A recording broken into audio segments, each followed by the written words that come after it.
Good evening, visitors. Welcome to the Australian War Memorial's last post ceremony. My name is Emily Hiles, and joining us today from the Royal Australian Navy is Petty Officer Benjamin Hale.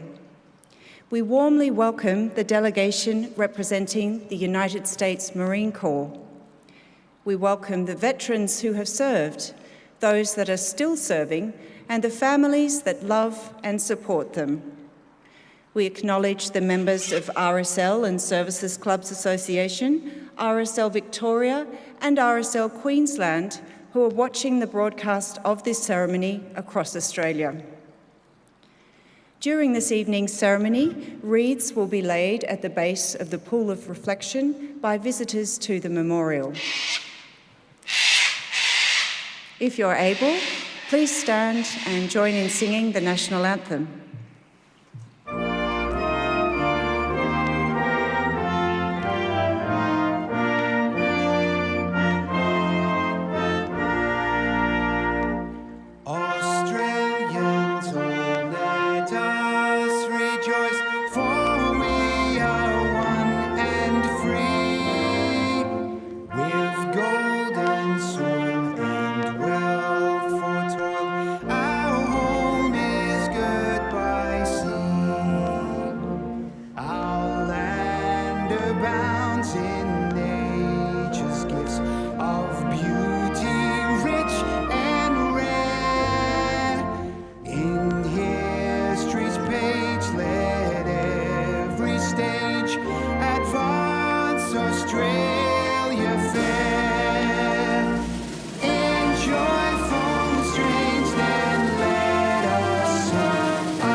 The Australian War Memorial was the vision of Charles Bean, Australia's First World War official historian.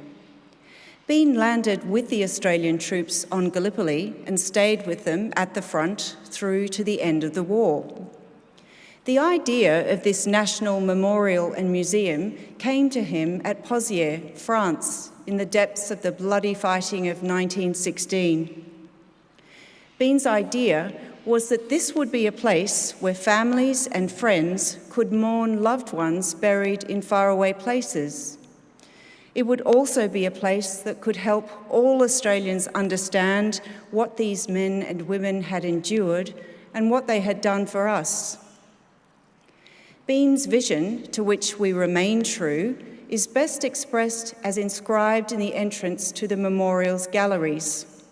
Here is their spirit, in the heart of the land they loved, and here we guard the record which they themselves made.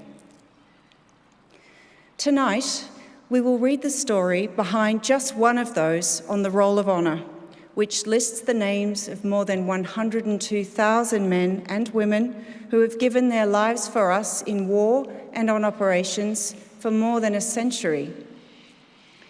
But first, we present a lament, flowers of the forest. Wreaths and floral tributes will now be laid at the base of the pool of reflection.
Today we remember and pay tribute to Private Charles Askie.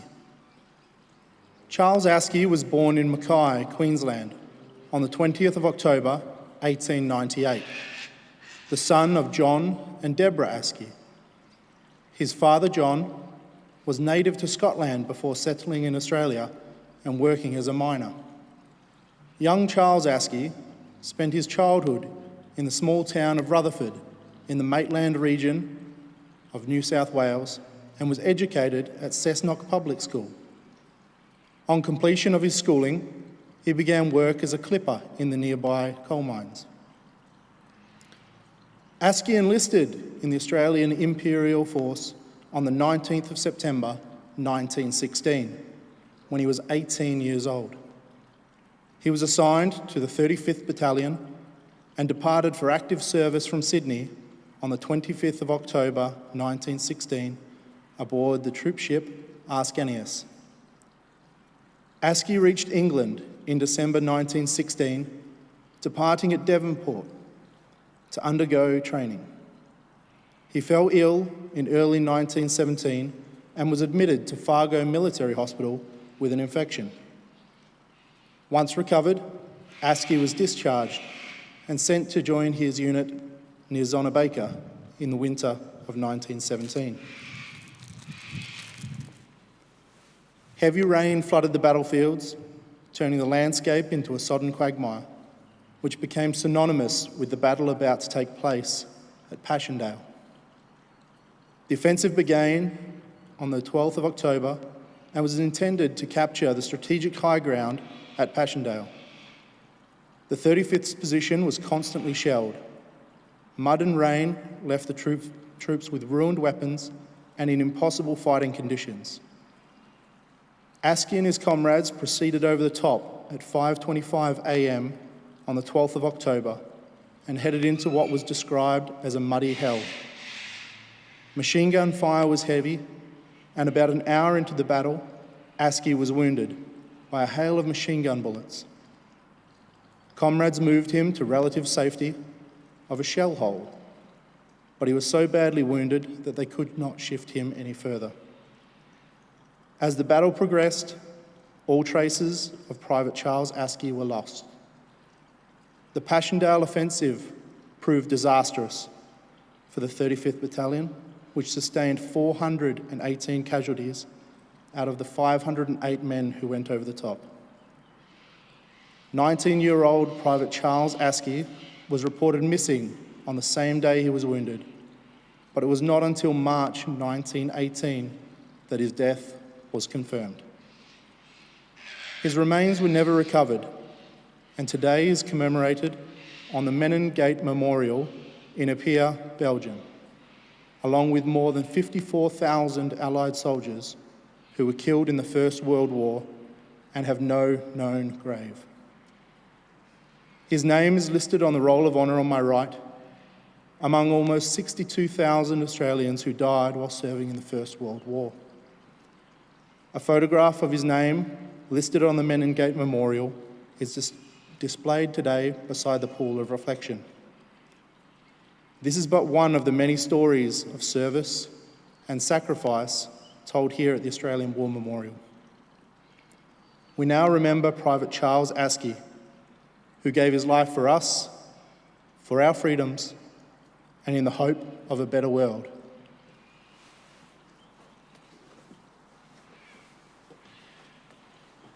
Please stand for the reading of the Ode and the sounding of the last post.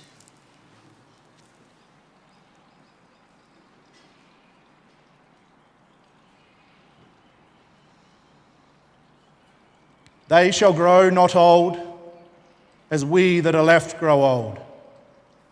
Age shall not weary them, nor the years condemn. At the going down of the sun and in the morning, we will remember them. We will remember them.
lest we forget.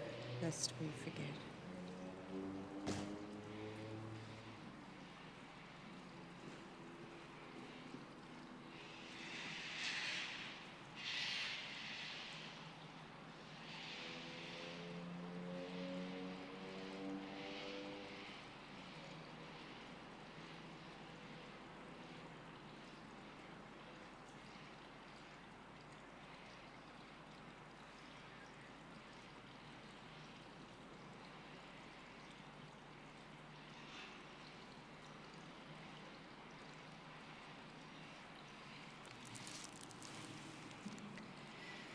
We leave you this evening with the words of the memorial's founder, Charles Bean.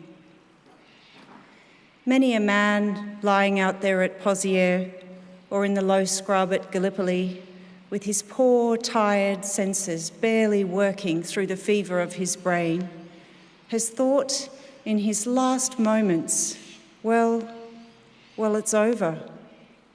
But in Australia, they will be proud of this. Ladies and gentlemen, that concludes the last post ceremony.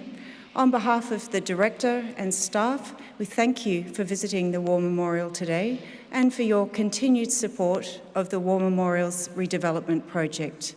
We wish you all a very pleasant evening.